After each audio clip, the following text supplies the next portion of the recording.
All right. Well, we'll go ahead and get started. Um, Hello, everyone. Welcome to the DATAMARK November webinar. Uh, our webinar today is titled State of Idaho NG9-1-1 GIS Data Readiness and Management. My name is Brian McMurdo, and I'm a project manager with DATAMARK, and I'm going to be your host today. But before we get started, I did have a few things that we just wanted to mention to you. First off, all attendees are muted. We do that for quality assurance. Also, we encourage questions. And if you'd like to ask a question or make a comment, you can do that in the Q&A and chat portion of this platform. Next, I'd also like to let you know that this webinar is being recorded, and it's going to be released on our YouTube channel within the next several days or so. And if you've not been on our YouTube channel, make sure you check that out. A lot of great resources, not only our previous webinars, but some past virtual conferences and just a whole lot of good educational content on there. So I encourage you to get on there and subscribe to that channel. Also, wanted to let you know, everyone who registered for this webinar, you'll get a link in your email letting you know that the recording is available, and that link will take you right there to it. And then finally, one more note, we are on a virtual platform here. We may experience some bandwidth issues at times. So you may notice as we get going through this, some of us may turn off our cameras. We do that to ensure that the audio quality remains great. So with that, I'd like to move into some introductions. Going to introduce you to our presenters for today. From the DATAMARK team, you already know me. So I get to introduce you now to Michael Anderson. He is an Associate Vice President and Senior Project Manager for DATAMARK. Mike, would you like to say hello? Hey everyone, glad to be here and glad you're joining and listening on our topic. Great, thanks, Mike. And I'd like to welcome our special guest, Wilma Robertson. Wilma is the Geographic Information Officer for the State of Idaho. Glad to have you with us today, Wilma. And I'd like to, if you want to say a few words. Well, thanks for inviting me, and I'm excited to share the journey that we're on and how far we've come, and also a little bit about how far we still have to go. Excellent. And as you kind of alluded to that there, today we're going to be discussing Idaho's journey, the GIS journey to next-gen 911 readiness. And we'll be talking about some key strategies that Wilma has and her team, things that she's used along the way, some of the factors for success from Wilma's perspective. So really, without further ado, let's just go ahead and jump in and get started. So one of the questions I want to ask you, Wilma, is can you just start from really the very beginning, touch on the history of the role of the GIO in your state, and then talk about a little bit about the public safety GIS relationship there in Idaho. Right.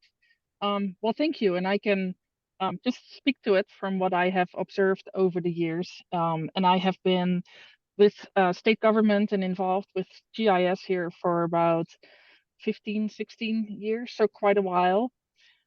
So we have had a GIO, I believe, for a couple of decades. It's been a recognized role here in Idaho.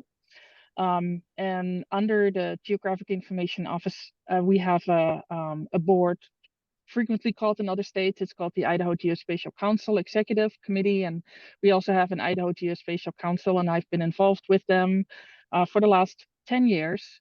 And so over that time, we have gone through different GIOs, and their main role is, for the GIO is coordination within the state, work on big projects like the Next Generation 911 project here, and also just to help coordinate data sets, find those authoritative data sets, and so forth. So as far as next generation 911 or even public safety, I rolled into that more recently. I was aware because one of the groups organized underneath our Idaho Geospatial Council is a public safety technical working group, and they've been talking for quite a while about the NENA standards and next generation 911 coming up. When it really hit my radar is when our Office of Emergency Management during the legislative session, not this year, but last year, was able to get funding for getting GIS in Idaho ready for next generation 911. So that's when it really hit my radar. And I am really, really pleased that they reached out to my office, and to me, I was the only person there at the time, to really sort of start working on that, start working on the GIS component. I think this is a good thing to have this in the centralized GIS office, since part of our role is to share data and be more open and do the collaboration. So I'm really glad that they picked my office to do this. Let's see, I've been GIO for just over a year. So previously I just worked as a GIS analyst, but I was bestowed with the title about a year ago, which was very cool. And currently I have more staff, but 4 of them are dedicated to working on next generation 911. And I'll talk about that a little bit later. Yeah. Well, congratulations on moving in that role. And I know you've done some great things already in that short amount of time. So another question that we have for you is, why did you feel that starting an NG9-1-1 initiative was important?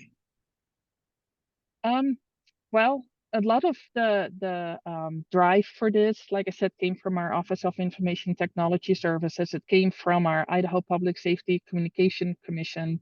I mean, they really got this started. And so luckily, our public safety technical working group had already started working on the standards, looking at what other states had done, looking at the NENA standards. And it takes a while to get that done for our state, because we want to make sure we follow the NENA standards, but also just make it work for all the different public safety entering points, PSAPs in our state. So that was really the starting point. And oh, Brian, I forgot the question. Where specifically? Yeah. So did you feel that starting an NG9-1-1 initiative was important? Oh, it was really important.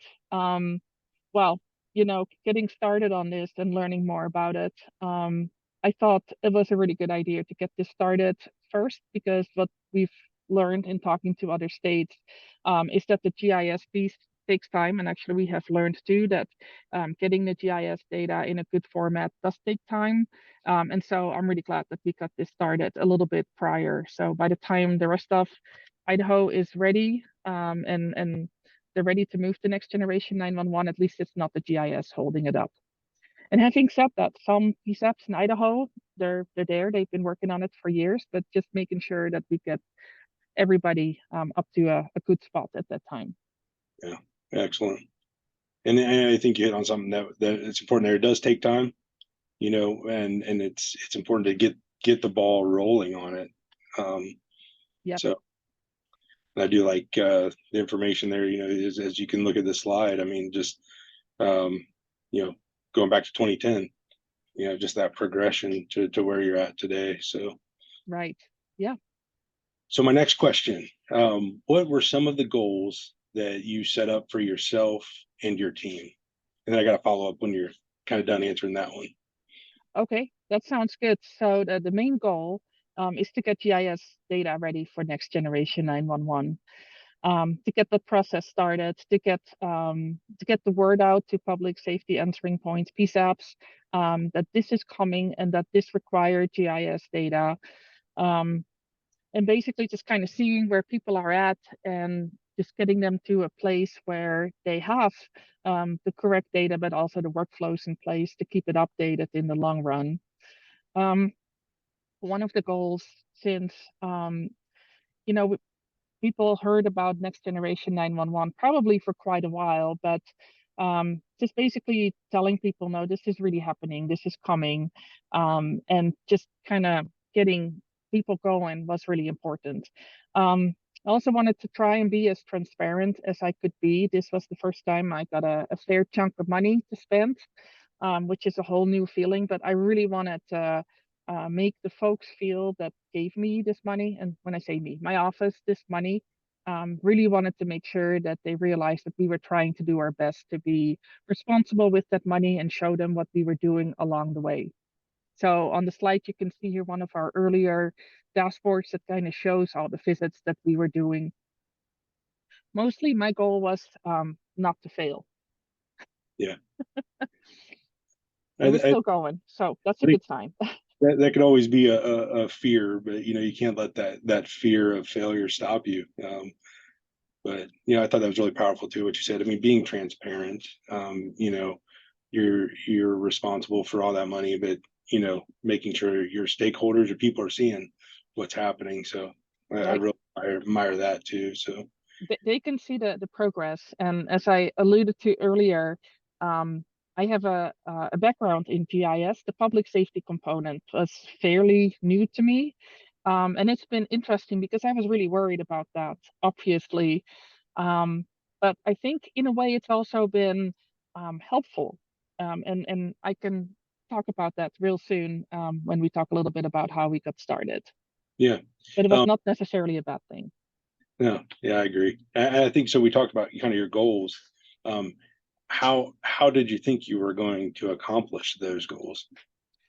Well, first I panicked, and then I sat back, and it seems to me the best way to go about this is just to learn from the people in Idaho that are already doing this.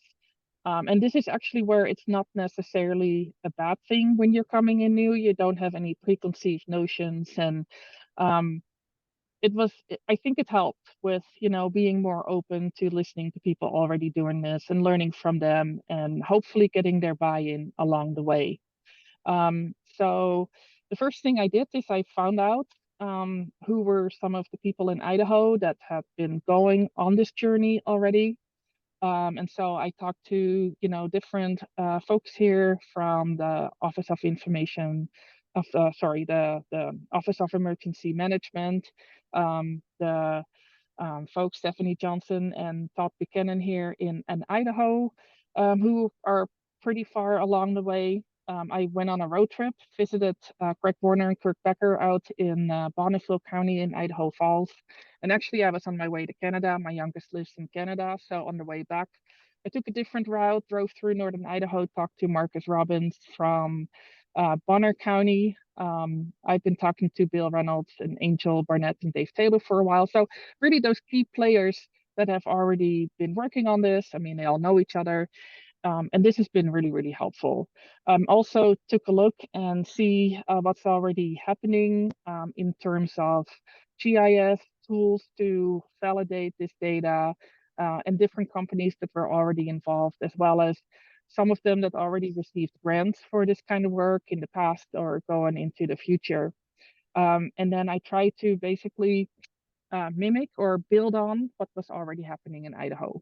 And I think, again, here, not really already being invested in this before you come in really helps you try to go with the flow and build on what's already here. Yeah, it's excellent. Building on knowledge and experience that people have been in, that's excellent. Right. I also like that you were visiting your son and on your way back, hitting some of the areas that were along the route. So that's right. awesome. Right. Yeah, it was a couple of days drive. Yeah. So as you talk more about I'd like to hear a little bit more about the plan, and I know we got the slide here. Can you kind of talk us through that? Well, it was really clear to me that the efforts already underway in Idaho were regional approaches, where one of the PSAPs that been working on this longer started working with their neighbors and started collecting their data. And so this happened in 2 or 3 different parts of Idaho where different PSAPs were working together. And it just seemed to make the most sense to copy and build on what was already here. And so then when we were looking for a SaaS solution, software as a service, to help us with the validation of the data, the aggregation of the data. It really seemed to make sense to follow what was already there. So this is the model that we used.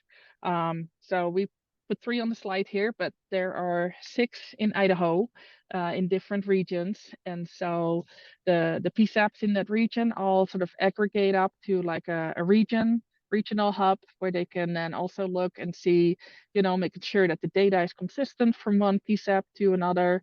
And then from the regional hubs, it then will be further aggregated up to the state. And then, in the long run, we're not quite there yet to make this data back available to all the PSAPs, and make it available for next generation 911. We engaged with ESRI, so we got an Advantage plan through them. We beefed up our licensing a bit, so we can manage that.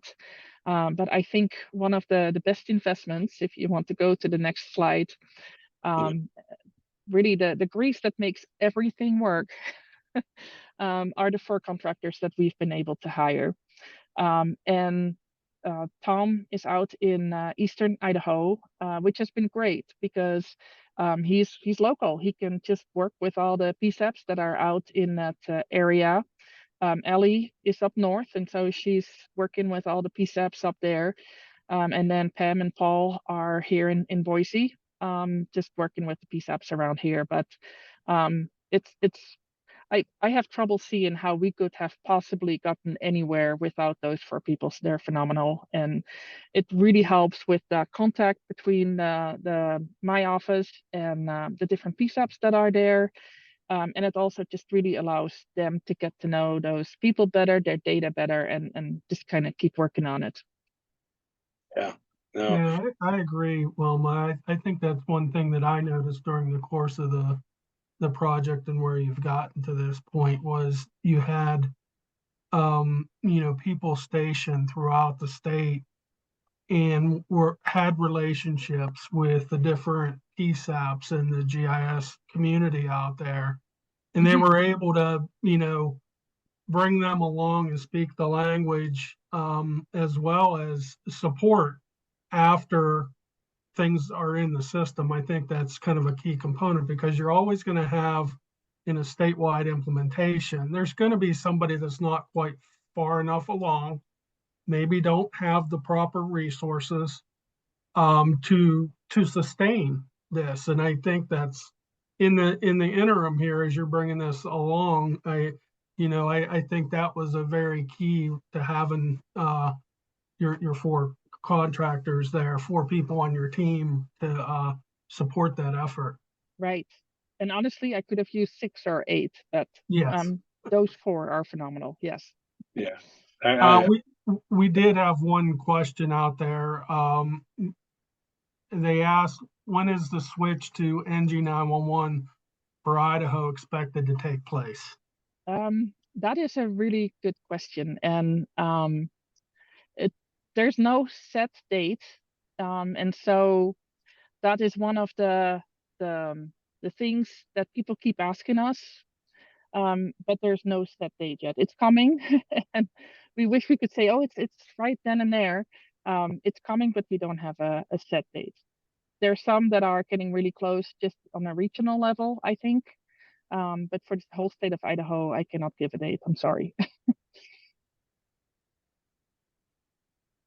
I just kind of echo what Mike said too. I didn't have an opportunity to work with your team closely. I can't say enough great things about them. All 4 of them were amazing. So really thankful to have the opportunity to work with them. And you as well. Oh, well, and you can see they're all smiling in their picture, so they're glad to help. They always were smiling. Yeah. And I always loved Tom. Tom always had some awesome background, either snowing or up by the ocean. So and always willing to help. I think that's the key thing. You had a good set of people there that were willing to help whatever they needed to do. Right. Yep. And this has been a journey. And so I think one of the benefits too is if we ran into something new, the 4 of them could just talk about it together, or I guess 5, I would talk too. But I guess at one point we had the saying, well, if we're going to be doing it wrong, at least we're all doing it the same way wrong. But that really helped to just be a sounding board for each other as well. So another question I got for you as we kind of move in a little bit further into this was when you were working through your plan, were there roadblocks along the way? And if so, how did you overcome them? Well, the first roadblock, it's not necessarily a block, but it just takes a really long time. So we got the money appropriated last year in April, and it just takes a long time to get all the pieces in place. So the first thing I got in place was Esri's Advantage program that happened in late August. Ellie was my first one to come on board, and then the others soon followed last year, September. So when you think of it, we're really only really into it just a year and a couple of months. And then getting DATAMARK on board took even a little bit longer. It was not until January the next year. Another roadblock is the learning curve. So we had really good advice, but sometimes you are still running into unexpected things. So I guess a couple of months ago, we learned about MSAGs and the importance of the MSAGs, and we just kind of had to refocus a little bit and make sure that we were taking that into account. So there's a bit of a learning curve. And also really the next generation 911 effort, it's kind of like a three-legged stool, right? The GIS piece is just one of the components of next generation 911. So one of the things that we have been really careful about, not because we don't want to get out of our lane, but also because we're not knowledgeable about the other lanes, is just making sure, we can talk about the GIS piece and what is needed when we talk to the PSAPs. But when it comes to core services and it comes to the SENet, that's really not our place to talk about that. Because, honestly, we don't know as much about that as other experts in the state. So just kind of finding a way to get all those pieces, talking to the PSAPs and the importance of them. So following the NENA standards is a way to get your GIS ready. As long as you follow the standards, it's going to be ready when the other components come. Right, yeah. But still, a lot of questions. And it kind of fits in with the question somebody asked earlier, when is Idaho going to switch? They're curious about the other pieces. They know that GIS is a piece of it, and they're curious and they want to learn about the other pieces. So we're trying to find the right resources and other folks in the state, to kind of help us there. And there have been really helpful people, but we need to make sure that we just kind of go forward as a group. Excellent. And I'll let you go ahead and kind of talk through this slide here. I think that this is some really good advice and good process. I'll let you. Okay, so this is where we started. So basically we finalized the state data schemas, and that went really fast. I think it was last September that we approved them through our Idaho Geospatial Council.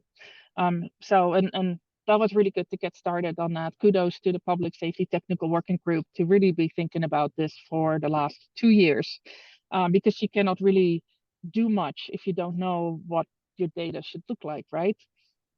So as part of that, we did research what other states have done, not just for the schema, but we talked to Montana, we talked to Oregon, Washington, Utah, just to kind of see where they're at, lessons learned.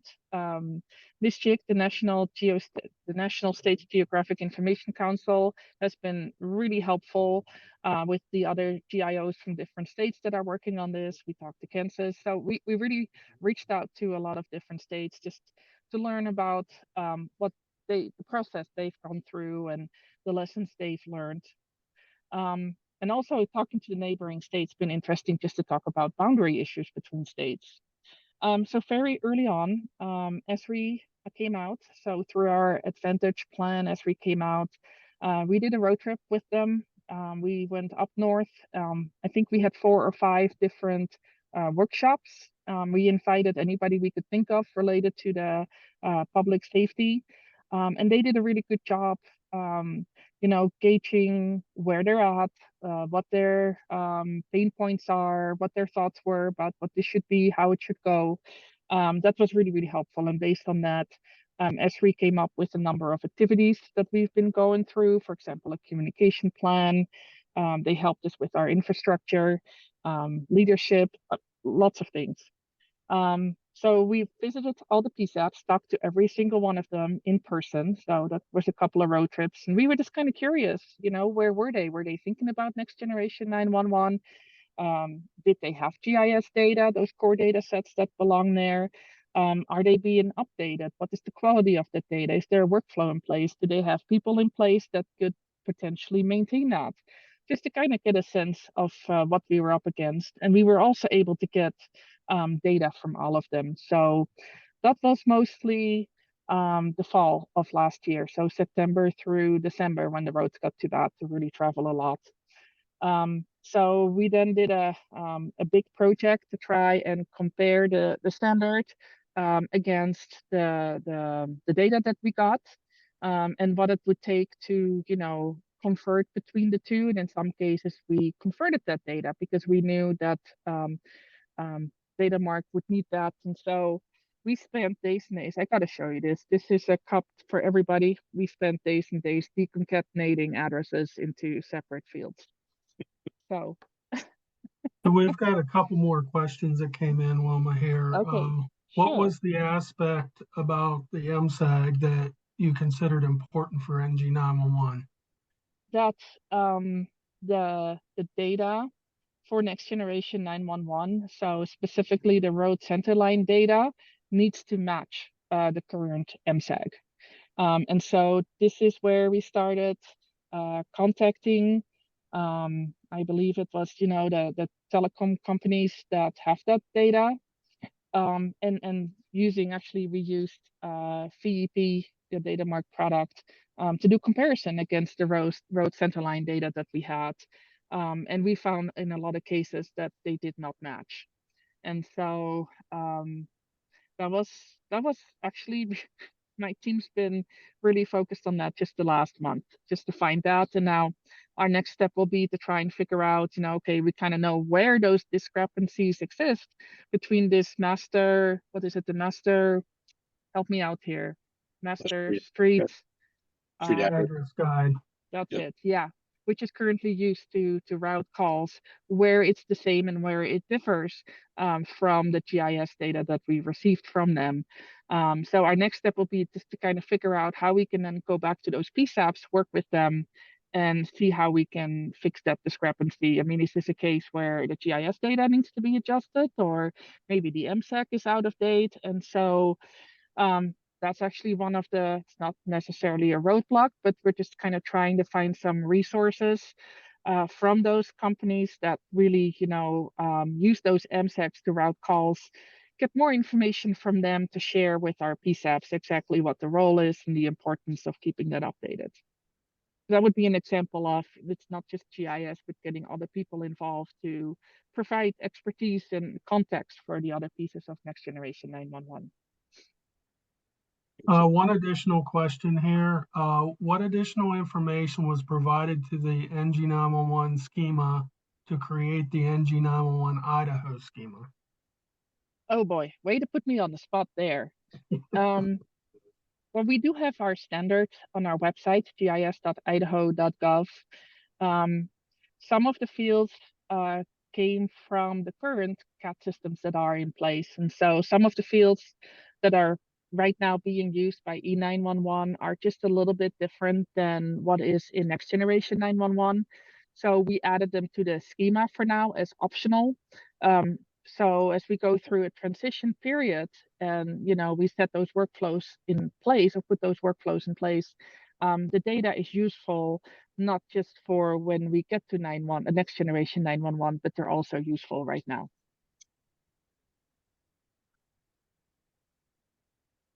Hope that answers it. And I think you also you wanted to, you want, really the goal is, I think your ultimate goal is to have one road centerline data set really for most of the state, right? So you Yes. needed some additional fields to be carried in there that could be used for other purposes. Well, so as part of the Idaho map, basically Idaho Spatial Data Infrastructure, um, the Idaho Department of Transportation maintains their road center lines. And then, of course, as part of the next generation 911 process, we have, adopted a schema and a standard for the road center lines that we need for 911.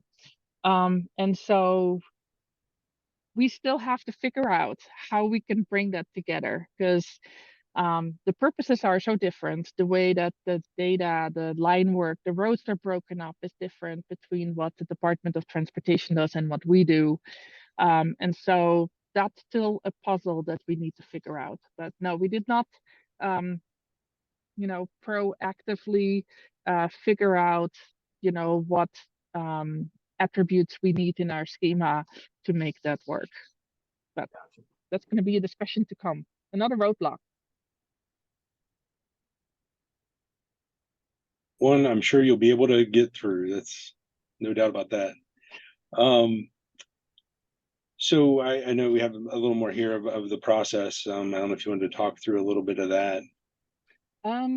Yes. So an important component, we finally got DATAMARK put in place. We started out in January because we still need a solution to, verify the data quality. And so the VEP solution from DATAMARK is really helpful for that. And we also needed it for a way to aggregate the data, a way to, as you aggregate to a regional level, to also look at issues between different PSAPs, making sure that the road lines up, right? And then up to the state level. So we engaged with them last January, and I believe it took 6 months to get all the data in, to get all the PSAPs on board and the training and everything.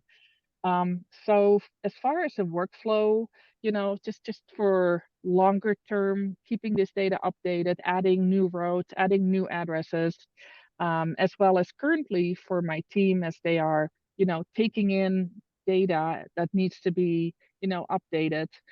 It turns out that Esri's addressing solution is really, really helpful. It does a really good job kind of automating some of the steps. So if you put a new address along a road, for example, it will, automatically pick up the road that's nearby and populate that. So there's some really good attribute rules in there. And this is where I really have to give kudos to Montana. They're a little bit further ahead than us. So it was really useful to talk to them because they configured Esri's addressing solution to work for next generation 911 schema. So fortunately, they were able to share that with us. And especially Pam on my team, done a lot of work to take that and then just to make it work for the Idaho schema. And so that's been a very helpful tool as well. Just Right, we got a couple more questions here, okay. Wilma. Sorry for cutting you That's off okay. there. That's good. So who in Idaho is the authoritative body setting road center lines and adopting or propagating the authoritative data set?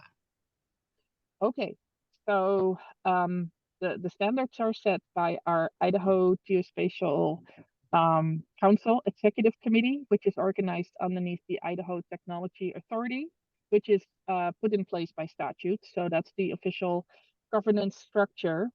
And then in terms of the data set, we have a process in place where we nominate, after a standard's been set, we nominate which data set is the authoritative data set for Idaho. So there's a technical working group that discusses that, recommends that. In that case, it's again approved by the Idaho Geospatial Council Executive Committee. And like I said, as part of an official governance structure. One additional one has come in. Can you talk more about the workflows and collaboration between state and regional levels? How are those groups going about getting data ready and possibly working together to do that? Okay, and I guess that's another ongoing process that we have. So there are some areas in Idaho where this works really, really well, where they've actually hired somebody to work on those issues on behalf too of their surrounding PSAPs. What we find right now is that the four contractors themselves fulfill a lot of that role. And also just building the connections between different PSAPs where there are conflicts. But in the long run, this should really, be handled by the folks themselves in the PSAPs with their neighbors. Gotcha. And it says, how are those groups going about getting data ready and possibly working together? So your four contractors really are, it's an iterative process for you guys. You run data through VEP, it identifies anomalies, and then somebody's got to look at those anomalies. Right. And we span the gamut here in Idaho. It ranges from a couple of PSAPs that just did not have data. We're just basically creating data from scratch and they need a lot of help, to agencies that do their own thing and are almost not really interested in the VEP tools because, they're doing their own thing. But we also have a handful of counties that have completely adopted the VEP tools and get a lot of use out of it. And then whatever is in between here, it's kind of like a combination where they update their data, we get their data, and then but my contractors still do a lot of work, running it through the VEP tools for them, or helping them run it through them, and then helping them clean it up. There are some cases where we're just got their data, we're cleaning it up, then giving it back to them, and then we still need to work on a workflow with them to then over time keep that updated, which, as you mentioned earlier, some cases might still involve some contractors for the longer term.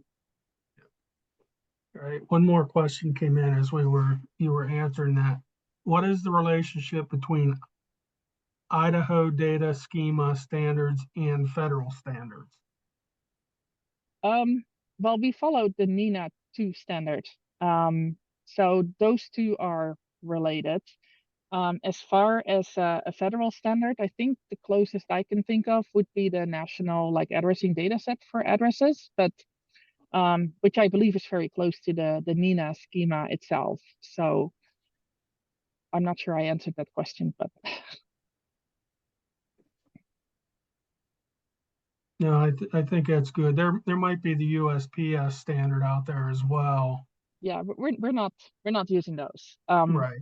I'm hoping, but I can say for sure that the NENA would sort of, be the body that would sort of look at all those other standards that are out there. So, but yeah, we've been focused on the NENA standard and adopted the second version of NENA plus, kind of modified extra fields for Idaho. Yeah. That's all the questions we've had to this point. Okay. Great. Just keep going, Brian. I'll let you continue through your process. Okay. So we engaged DATAMARK. Like I said, it took about 6 months. We've been using Esri's solution for editing. One of the things that became clear quite quickly is that a lot of the PSAP boundaries follow county boundaries. Getting your county boundaries cleaned up is really one of the first things that needs to be done, because otherwise you're just continuously, as you update county boundaries, you still have to update, the road center lines that are associated with that. And so what we did is and Pam took the lead on this, so credit to her. We collected county boundaries. We asked every PSAP, every county to send us their county boundaries. And they came mostly from 4 different sources. So some of them were using taxing district boundaries from our state tax commission. Others were using census data. Some of them were using, they have their own surveyors, they created their own boundaries, and then a whole bunch of them could simply not remember where their boundary came from, and they've just been using it for decades. So we put them all on one map, and not surprisingly, we had gaps and overlaps all throughout the state. And of course, we cannot not have that. So we, in essence, contacted every single county and told them, you need to talk to your neighbors. And we found a really great way to get people to work on their county boundaries is to organize pizza parties. So we would, get local whole group of counties get together in one room. We offer them pizza. We put up on the screen, where those boundaries are not perfectly aligning. And let me just back up a little bit. We built an app, an experience builder in Esri, online, where people can look at their own boundaries, they can see where they overlap, and they can also edit their boundaries in there. So some counties actually, just went in there themselves, talked to their neighbors, and basically fix those boundaries. But those parties were great. Just doing it together in a room eating pizza seems to be a great way to do it. That's excellent. So, I mean, as you were taking these trips, visiting these places, did your staff or did the PSAPs really recognize the importance of GIS, the importance that plays in next generation 911? And I mean, Oh, were you noticing? It sounds like you were noticing that there wasn't really that knowledge that was there. Um, it really varied from one PSAP to another. I mean, some of them are aware, they got a good GIS shop going. Others were aware but didn't have the resources. But I think we have moved the needle a little bit, but um, there's still a need to just continuously do outreach and stay in touch with them, because I think it's so easy, for us to not contact them and just have this project just kind of die on the vine. And so this continued outreach, continued teaching, it's been a big part. I did not realize this starting, but I would say that working on next generation 911 GIS is 70% working with people and 30% technology. Yeah, that's a pretty powerful statement there. Yeah, it is true. And again, that's for having a couple of people just helping you, like our GIS contractors, is just invaluable. I think I like what you said there too. Like the ongoing education, the ongoing outreach is so important. Right. Otherwise, I mean, things like this would just die on the vine, and then you don't want that to happen. So it's No, a continual process, I think. right. That is definitely true. And I've been talking about my 4 GIS contractors, but they're not the only ones that are helping us spread the word. There's folks in a lot of different PSAPs that understand it and really just also try spreading the word. I mean, this has really been, it's a community effort. I think we must have talked over 500 people by now. And, if we all need to row in the same direction and try and get them on board and keep going. It's a community effort. What is it? It takes a village. Yep. Texas State. Yeah. I like it. Now I'll let Um, you go and finish the process here. okay. Yeah. And so we got to a point where, you start out, you contact everybody, you get going, we got VEP included, and then, at some point it's a bit of a dip, right? Where you're like, okay, what should I be working on? And how can I make sure that we're still on track towards our goals? So we pulled back a little bit and essentially just created a checklist where we could just go check off, like if we check off everything for a given PSAP, then we're pretty much done with them. So we just wanted to kind of define done and all the pieces that needed to be put in place.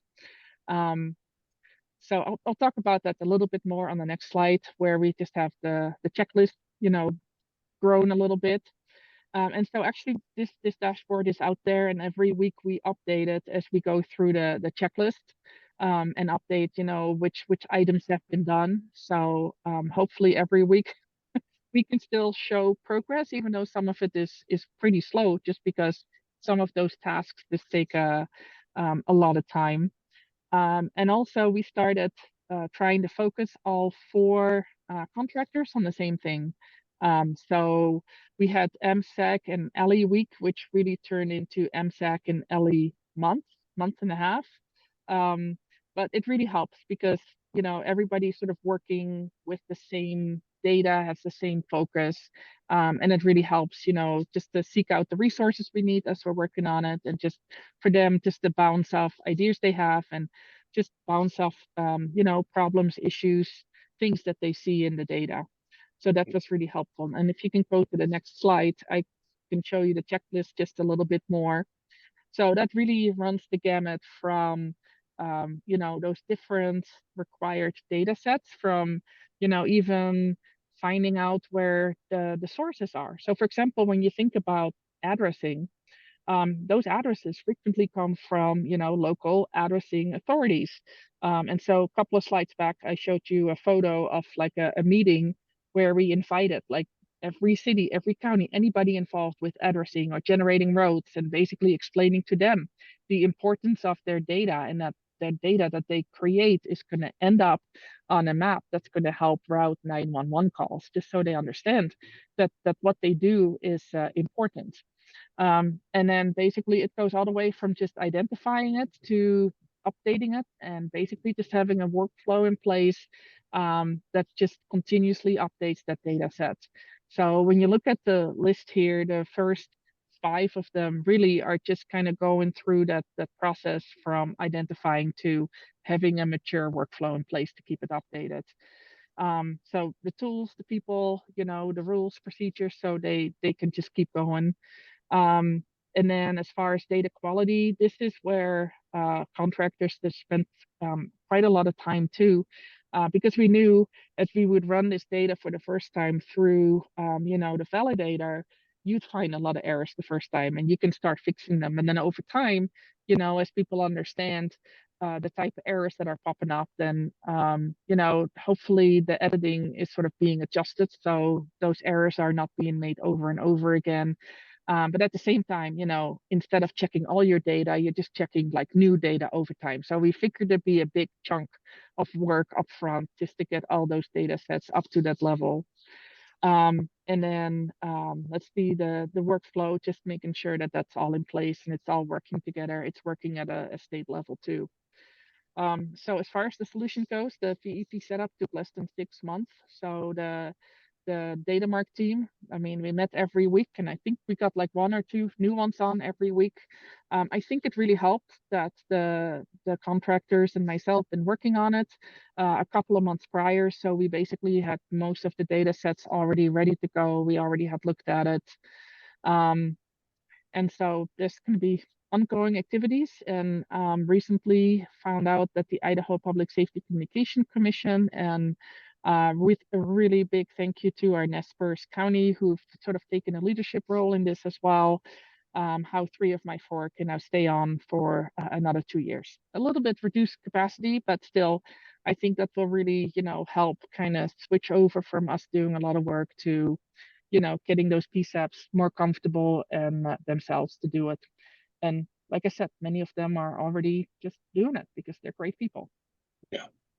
Yeah, I think, you know, you mentioned the contractors again. I'm glad to hear you were able to keep them on. And you know, again, I know our team worked very well with them, and I think they really helped push the initiative forward and streamlined a lot of the communication. So Right. again, kudos to you all and the contractors.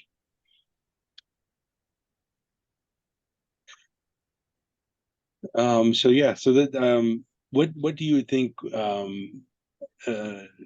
what would you attribute to the success of this project so far?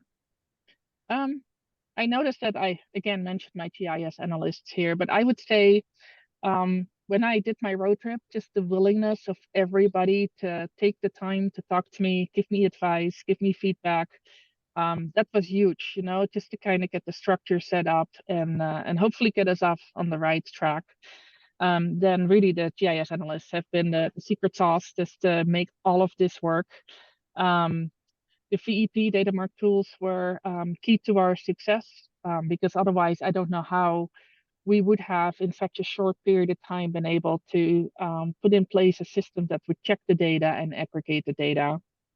Our ESRI consultants have been great, but mostly, like I said, it takes a village. Like there's literally hundreds and hundreds of people that we have talked to, or, you know, asked questions, or it's, yeah, people are a huge part of this effort. Be prepared for that. And I think that's what's neat about, I mean, about a community, a GIS community, public safety community is, you know, I mean, talking to each other, seeing what's working well, Right. you know, getting, you know, ideas from Idaho, getting ideas from Alabama, Ohio, wherever, you know, I mean, getting ideas from each other, tuning into webinars like this and other, you know, educational opportunities. I mean, I think it's people being able to share how they're doing things and what's making it successful, or what are the roadblocks. I mean, being vulnerable and sharing that, I think are important too. So, right. I just noticed a really good question coming by. This is, you know, when we talk GIS to people and totally forget to explain what GIS stands for. So I think this question is for you, Brian. What is VEP? VEP, yeah, there we go. It's a cloud native solution, allows you to validate, edit, and provision your data. And we've also got the aggregator, which like Wilma has said, you know, it allows you to upload to the regional aggregator and then validate the regional data and upload that to the state as well. So yeah, very, very powerful tool. If you have more questions about that as well, we'd be glad to share more information about that. And you know, we do have our contact information here, so feel free to reach out to me or Mike or whoever. So we can share more about VEP with you. So I know we're getting close on time here, but I do have one more question, and it's kind of round the corner here. We know this plan was really your phase one of an ongoing project. I know you said that earlier too. Could you tell us about what the plan is for the future there in Idaho? Basically just staying the course. So we'll keep working on our checklist. We keep engaging with the different PSAPs. So achievements so far, hopefully we got some forward momentum that we can rely on. Keeping 3 of the GIS analysts is going to be huge to keep this going. Also, I think just in general, just even outside the public safety, I think this is a really good project to tell other people the importance of GIS and spatial data and the power of, you know, spatial data. And so it's been very valuable for other projects as well. And so I have 2 contractors working on broadband, and my 911 team and my broadband GIS team have been working really closely together because there's definitely some overlap there, and they've been helping each other. Yeah, just higher visibility on just GIS in general, and then just trying to leverage that for other projects and really put it to good use for others. Excellent. So we had one more question come in, and Brian, this might be, well, we'll leave it out there for someone to answer. Do the core service providers require statewide data sets versus regional? That is a good question. I don't know if you'd have that, Wilma. From what I understand, is that for next generation 911 to work, we need to have statewide data. So when a call comes in, there's you know, data everywhere, so they know where to route it. But again, see, this is me tipping my toe outside my lane here. I do think a regional data set, a regional ESINet, regional core service provider will work, but you got to consider that ultimately at the end of the day, if a region does go down a route with one core service provider, they're going to need to integrate statewide at some point in time down the road. And if that is 2 different things that don't integrate together, that could become problematic, and that would be more of a state policy to be created. So I caution the regional thing, but certainly it can work. But you got some risk associated with that once there would be possibly a state implementation down the road. And I'd like to add one thing to what I said earlier. I was just looking at it from like a GIS data point of view, not sort of the core services or other implementations, but the data, the map itself should be statewide.